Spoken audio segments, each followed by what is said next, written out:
Hello everybody, welcome back to Initial Solution. In this short video tutorial, I will show you how to uninstall WPS Office in Windows. Let's get started.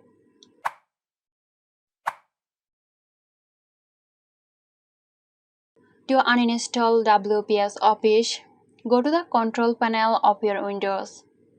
Once you are here, under Programs, click on Uninstall a Program. Scroll through the installed programs and find WPS Office.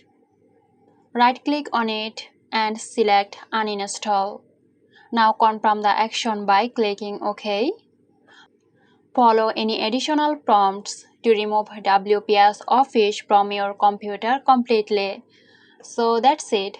If you found this tutorial helpful, give us a like and subscribe to Initial Solution for more helpful tutorials.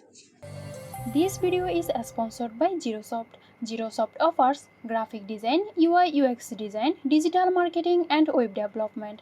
Elevate your brand with Zerosoft today. For more details, check the description box.